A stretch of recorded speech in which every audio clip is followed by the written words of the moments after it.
ఓ మిసల పిల్ల నీ ముక్కు మీద కోపం కోసం తగ్గాలి పిల్ల మిసల పిల్ల నీ ముక్కు మీద కోపం కోసం తగ్గాలి పిల్ల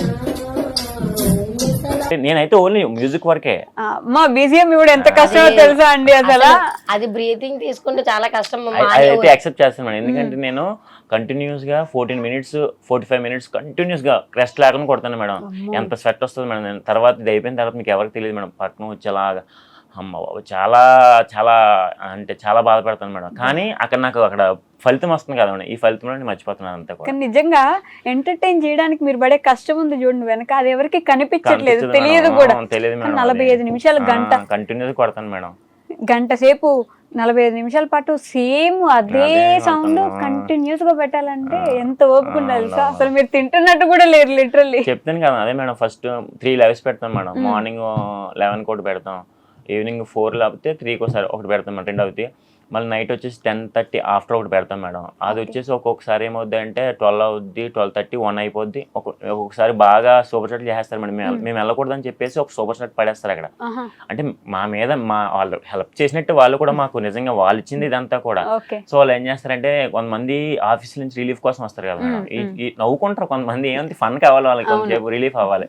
ఆఫీస్ నుంచి మేము ఇప్పుడే వచ్చాము అప్పుడే వెళ్ళిపోతారా మీరు అంటే, లేదండి చాలా టైం అయిపోయింది, ఆల్రెడీ 1 అయిపోతుందని. అంటే ఒక 2 minutes ఉన్నాను అంటే ప్లీజ్ అని అర్థం. ఆ టైంలో ఏంటంటే సూపర్ చాట్ అనే ఆప్షన్ ఉంటుంది, అది వాళ్ళు చేసినట్లయితే మేము వెళ్ళిపోయినట్లయితే అది మాకు రాదు, అండ్ అలానే మనీ వాళ్ళకు కూడా రిటర్న్ వెళ్ళదు. ఆ టైంలో ఏంటంటే వాళ్ళు చేసేస్తారు ఉంచడానికి, కానీ తప్పకుండా ఉండాల్సి వస్తుంది. ఆ సూపర్ చాట్ అయ్యే వరకు ఉండాలి, ఎందుకంటే వెళ్ళిపోయామంటే డబ్బులు మాకు రావు, వాళ్ళకి కూడా వెళ్ళవు, ఇద్దరికి వేస్ట్ అయిపోతాయి కదా. అది వచ్చే వరకు అలా ఏదో పాటలు పాడుకుంటూ డాన్స్ చేసుకుంటూ పాటలు అంటే ఫస్ట్ ఒక 45 minutes అయితే గట్టిగా డాన్స్ చేస్తాం మేడం. ఇంకా మాకంటూ ఉంటది కదా, మనకు కొద్దిగా ఎనర్జీ డ్రాప్ అవుతుంది కదా మేడం. అక్కడి నుంచి లైట్ గా అలా అవుతాం మేడం.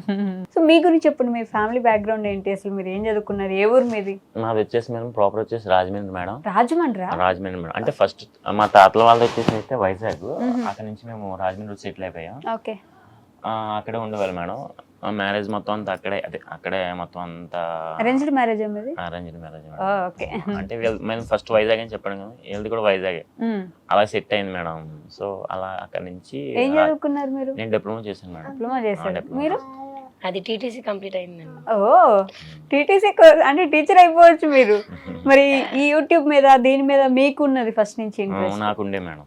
మీ అమ్మ నాన్నకి ఓకేనా ఇలా వీడియోస్ చేయడం? ఫస్ట్ నుంచి అయితే నేను ఏది అడిగినా సరే మా అమ్మ కాదనేది. ఎందుకంటే నేను స్టార్టింగ్ నుంచి కొద్దిగా ఫిజికల్ హ్యాండిక్యాప్డ్ మేడం, నాకు కొద్దిగా కాలు చేయ బాగోదు. అవునా?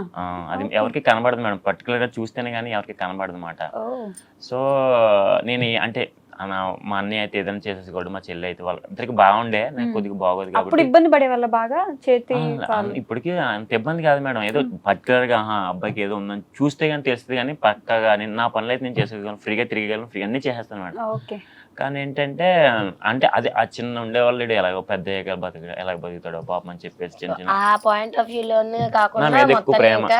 అత్తగారికి ముగ్గురులో కంటే మా వారంటే చాలా ఇష్టం. ఏది అడిగినా సరే, ఏది అడిగినా కాదు. ఇంకా అప్పటి నుంచి ఇలాగ నాకు అప్పటి నుంచి ఉండేది మేడం. ఏదైనా ఆవిడ ఒకటే చెప్పే మేడం, ఏదైనా అంటే నువ్వు ఏదిలోకి వెళ్ళినా దాంట్లో ఏదో మంచి పేరు తెప్పించుకోవాలి, నువ్వు చదువుకున్నా ఆ చదువులో చెప్పించుకోవాలి, లేకపోతే దేంట్లోకి వెళ్ళినా అలా అలా అప్పుడే ప్రోత్సహించేది మేడం. సో అప్పుడు నేను డిప్లొమా చేశాను. డిప్లొమా చేసిన తర్వాత బీటెక్ చేయమంది. బీటెక్ చేయమంటే కొన్ని కారణాల వల్ల ఫ్రెండ్స్ సంథింగ్ వాటితో నేను నెగ్లెక్ట్ చేసేస్తాను బీటెక్. మా అమ్మ చెప్పిన మాట అప్పుడు వినలేదు. సో అక్కడ అలా జాయిన్ చేస్తాను. మా మమ్మీ చాలా ఇష్టం మేడం. ఎంత ఇష్టం అంటే పెళ్ళి అయిన తర్వాత నేను ప్రెగ్నెంట్ గా ఉన్నప్పుడు కూడా నేను చదువుకుంటానంటే హాస్టల్ కూడా పంపించారు నన్ను.